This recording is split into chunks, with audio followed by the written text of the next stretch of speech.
Bonjour, je m'appelle Walid Zouache et je suis franco-algérien, d'un père algérien, d'une mère française. Et dans ma vie, à un moment donné, dans l'adolescence, je me suis beaucoup cherché. Et à un moment dans ma vie, j'ai cru que l'islam était la vérité. Et malgré ma requête, malgré ma recherche de Dieu, je courais comme ça, je marchais dans la vie et je cherchais toujours un but à ma vie. Et parce que des fois, tout ne venait pas me combler. Mais un jour, en 2004, alors qu'on m'a invité à l'église, alors que je connaissais bien déjà l'église, mais que personnellement, pour moi, l'église n'était pas la vérité, les chrétiens n'avaient pas la vérité, on m'a invité dans une réunion. Et quand on m'a invité dans cette réunion, le frère qui m'a amené à la fin, il m'a donné une Bible. Et j'ai pris cette Bible et je l'ai ramenée chez moi. Et quand j'ai ramené cette Bible chez moi, pendant quelques jours, je regardais cette Bible et je rigolais. Je dis, ces chrétiens sont malades. Et je dis, moi, j'aime pas lire. Et ces chrétiens, ils s'amusent à lire ce livre. Ils doivent mettre au moins 10 ans pour le lire. Et alors que je me posais ces questions, je me suis dit, je vais lire le résumé ou le préambule. Comme ça, si un jour une personne me pose des questions sur la Bible, je raconte quelques histoires et après, il me laisse tranquille. Il va voir que je suis pas un inculte. Mais dans la Bible, il n'y a pas de résumé. Et quand j'ai ouvert la première page, il y avait écrit la Sainte Bible. J'ai tourné la deuxième page. Cette page, aujourd'hui, elle est blanche. Mais le jour où je l'avais ouvert, il y avait quelque chose d'écrit dessus. Et ce qu'il y avait écrit, il y avait écrit, la Bible peut être lue en 72 heures en la lisant continue, sans manger, sans dormir, à haute voix. Alors je me suis lancé un défi. J'ai dit, si cette Bible, on peut la lire en 72 heures, je vais la lire plus rapide qu'aucun chrétien l'a jamais lu. Je vais tout lire à haute voix et je vais retourner chez la personne qui m'a donné cette Bible. Je vais lui jeter la Bible. Je vais lui dire, j'ai écouté le message de l'évangile, j'ai lu la Bible en entier, ne me parle plus jamais de Jésus. C'était ce que je voulais faire. Et j'ai commencé le jour même. Mon ami qui m'a donné la Bible a dit, le jour où tu commences à lire la Bible, commence par l'évangile. Et j'ai commencé par l'évangile de Matthieu. J'ai lu tout l'évangile de Matthieu d'un trait à haute voix. Ça m'a mis 4 heures. 1 heure pour 7 chapitres.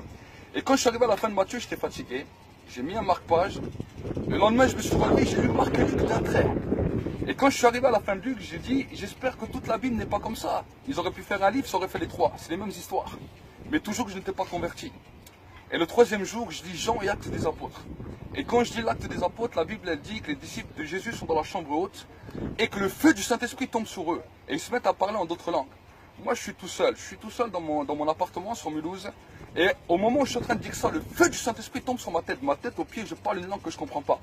Moi, je me suis effrayé, j'étais choqué. J'ai posé ma Bible sur ma table et j'ai parlé à Dieu. J'écoute Dieu, je ne sais pas qui t'es. Je dis, dans l'islam, il est dit, tu égares qui tu veux, tu amènes à toi qui tu veux. Je dis, moi, j'ai pas envie d'être un égaré. Je dis, aujourd'hui, je viens de lire la Bible des chrétiens. L'expérience qu'ils ont vécue les disciples de Jésus, j'ai vécu la même. Je dis, peut-être demain, je vais lire le livre de Bouddha, de Krishna, de je sais pas qui. Je vais peut-être vivre la même expérience. Alors j'ai dit, je parle à toi, le Dieu qui a fait le ciel et la terre. Que tu sois le Dieu de Mohammed, le Dieu de Marie, le Dieu de Bouddha, le Dieu de Jésus, le Dieu de Krishna, le Dieu de je sais pas qui.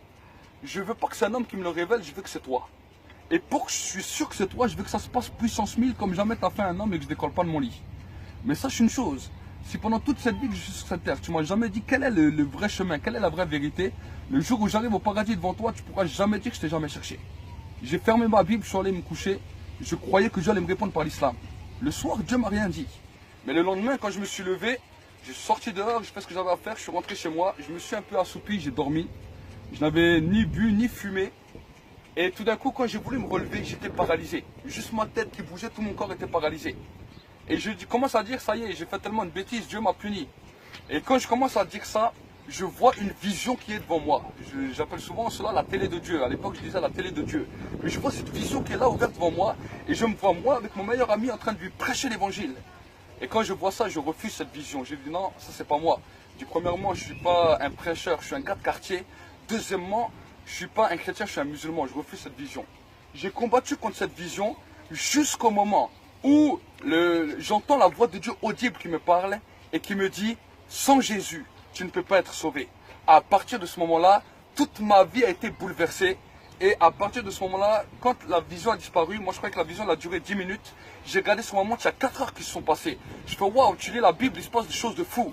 Alors, j'ai dit à Dieu, il n'y a pas de problème, on y va pour Jésus, je suis ce Jésus. Et depuis ce jour-là, j'ai commencé à voir et expérimenter la grâce de Dieu et l'amour de Dieu. Je commençais à voir des guérisons, je commençais à voir des miracles, je commençais à voir des gens qui ont été touchés par la puissance de Dieu jusqu'à aujourd'hui. Que Dieu vous bénisse.